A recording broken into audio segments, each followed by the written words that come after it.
Hi guys! Magandang gabi! Welcome back po dito sa Gandara sa iyo channel for showbiz update. Andito na naman nga po akong muli nagbabalik. Ang nagpapaganda ninyo kachismosang Kim Pao, wala na pong iba. Ang lokaleta si Gandara upang maghatid sa inyo ng latest updated fresh happenings patungkol kina Kim Chiu and Paolo Avellino. And para nga sa gabing ito, ang ating tatalakayin at pag-uusapan ay ang bagong yugto sa buhay ni Kim Chiu. Huy, ang pag-aasawa na ba itach? Ay, siseryosohin na ba talagang tunay ni Kim ang bagong takbo ng kanyang buhay? Huy, grabe naman, kala mo naman talaga sure na sure. Pero wag ka, diba? We are looking forward for that. Sana sa susunod ay wedding dress naman yung makita natin sa kanya. At sa kay Paolo Avellino na nag-aantay naman sa altar. Huy, grabe naman ngayon. Pero syempre, bago po ang lahat, sa mga hindi pa nakaka-subscribe dito sa ating channel, maaari lamang napindutin po ninyo ang subscribe button at notification bell na nariyan sa baba upang kayo ay maging updated at ma-notify tuwing may bago tayong chika at balita hinggil sa Kim Pao. Basta mga balita na may kinalaman kina Kim Chiu and Paolo Avellino, sagot na nga po natin yan. So, ito na nga, pag-usapan na nga natin ang bagong open. Okay, pop-up store ni Kim Chiu sa Cebu. Okay, may bagong branch po ang House of Little Bunny nitong si Kimi. Ayan, na sinuportahan naman po ng maraming fans. Siyempre, dinagsapo ng mga tao ang opening nitong business ni Kim Chiu. Finally, no, at may branch na sa Cebu. So, marami na po talaga ang magkakaroon ng chance na makabili, maka-visit, makita ng personal, nakita yung quality ng bags. Ayan. Very affordable naman po siya na binibenta ni Kim Chiu. And ganda pa ng quality. And wag ka, personal choice din siya ni Kim Chiu kasi super like niya talaga yung mga binibenta niya. At makikita nyo rin yung ilang samples na talagang ginagamit ni Kim sa pag-travel. Alam nyo yun. So, talagang useful. Kaya sa mga nangongolekta ng bag shine, ako i-try nyo po yung Little House of Bunny. Anyway, dahil pinag-uusapan nga natin ito, alam nyo, tulad na sinabi ko sa inyo kanina, yung natutuwa ako yung sa ganitong usapin. Natutuwa ako. Kasi, mga senyales yan na si Kim Chiu ay unti-unting magpo-focus sa buhay niya. Alam niyo yun, kung sakali man nga na gustuhin man niyang umalis na sa industriya ng show business. Kung gustuhin man niya na umalis na sa showbiz, tumahimik na, ayan, at mag-focus na sa simpleng buhay, yung nagbi-business lang. Silang dalawa ni Pao. Huy, grabe naman ngayon. Anyway, grabe dahil ayan na, sinisimula na ni Kimi. Another yugto na nga kaya ito ng kanyang buhay. Is it a baby step para makapag-focus na siya sa tunay na buhay? Kaharapin ang tunay na buhay. Alam niyo naman, request yan ng mga fans kasi hindi naman rin naman na bumabata si Kim Chiu, diba? Hindi na siya pabata.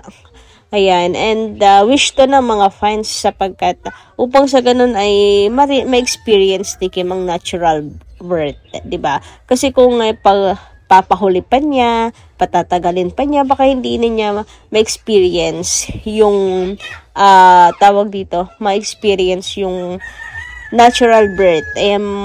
Napakasarap pa naman sa pakiramdam. Bilang isang ina na, magulang, yung personal talaga po at natural birth. Talagang dun mo mararamdaman lahat, yung sacrifices, yung pagmamahal and all. Basta iba pa rin yung natural birth. No? Kaya sana daw, hanggat bata pa, hanggat kaya pa, at pwede pa na ang katawan ni Kim Chiu, pagfokusan muna niya yung personal niyang buhay. Alaylo muna sa show business. Tapos ito, biglang nagpo-focus si Kim sa kanyang business. Kagaya nitong nag-open ng branch ng House of Little Bunny, ng kanyang bag sa Cebu. So, nakakatuwa na parang sa baby step na nga. para doon sa bagong yugto na kanyang buhay. So, looking forward po for that. Anyway, si JP naman nakakatawa. Uy, proud yan. Proud bunso sa kanyang ate. Grabe, napaiyak nga po siya. Naiyak siya sa achievement ni Ate Kimi niya. Alayo na rin kasi talaga ng narating. Beruin niyo yung mga sacrifices ni Kimi noon. Tingnan niyo sila ngayon, kung nasaan si Kim ngayon, kung nasaan lahat silang magkakapatid ngayon because of Kimchi's sacrifices. And eto, yung mga achievements ni Kim, bumabawi naman talaga sila sa pagsuporta. At nakakaiyak naman talaga kung babalikan mo.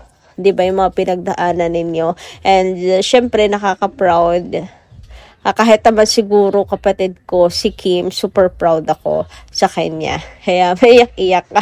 May iyak-iyak itong si JP. Anyway, lumako naman tayo dito sa pagbabasa ng ilang comment mula sa ating mga masusugid na taga-subaybay. Ito po'y hinggil sa mga nagdaan nating mga update or previous balita. So, first comment mula po ito kay Ma'am Norma Dayag. Sabi niya dito, Ma'am Gandara, good PM. Hi mga Kim Pao fans all over the world. Yes, we love Kim Pao so much. That is only now and we had this kind of an artist whom we love to support them. Yes, Gandara, God's will na ito nangyayari sa kanilang dalawa. Therefore, whatever obstacle they encounter, for sure, they will surpass. Gandara, kaya kahit anong force na gagawin ng mga bashers para i-down sila, hindi yun mangyayari. Kasi, God is with them. God is with us. And as we continue our prayers for them, they will be end up in a very meaningful relationship.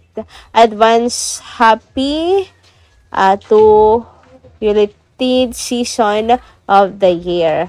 God bless us all. Oh yes, agree ako sa inyo, Ma'am Norma Dayag. Talagang God's will, lahat po ng nangyayari sa Kim Pao ngayon. Yung mga blessings, yung nangyayari sa buhay ngayon ni Kim Chu, yung mga non-stop blessings talaga. Kasi, tingnan nyo ha, sa buhay, personal life, sa family, sa okay, sa kanilang dalawa ni Paolo, ayaw natin pangunahan, pero maganda ang takbo. Then, sa career ni Kim Chu sa showbiz, ang ganda ng takbo talaga, 'di ba? Silang dalawa ni Paula Avellino. And then business, ganda rin. And ito nga may second branch na si Kim Chu, and of course, ano pa ba?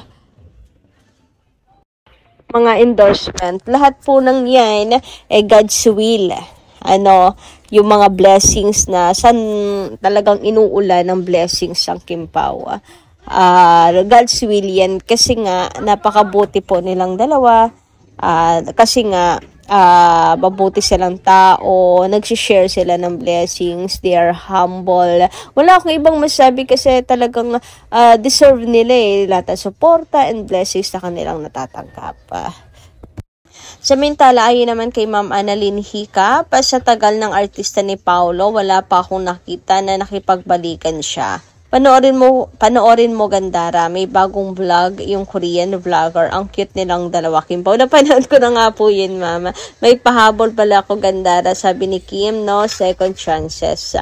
May pahabol pala ako ulit. Si Mimi Vice pala, nasa Roma. Ibig sabihin, yung mga iba taping at yung iba live sa Showtime. Yes po, and yun naman yung ginagawa po nila kapag hindi talaga available yung mga host.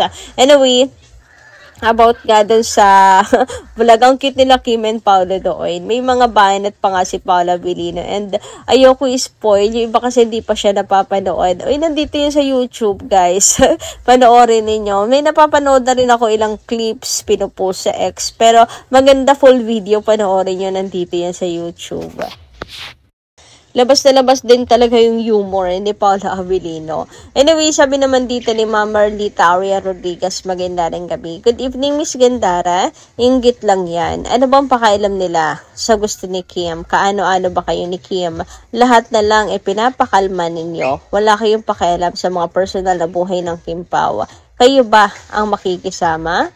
Kung kay Paolo masaya si Kim, anong pakialam nyo? Period. Wala na tayong masusunod. Anong pakialam nyo? 'Di ba? Tsupe, hindi namin kayo kailangan. Hindi namin kailangan yung mga comments nyo, sad comments, negative comments, and all. Wala kaming pake at wala rin kayong pakialam. Anong pakialam nyo sa buhay ng Kim Pao? Okay. Iyon lang muna ating update. Maraming salamat po sa inyong pakikinig. Kita-kits po muli sa mga susunod natin, chikas. Maraming salamat.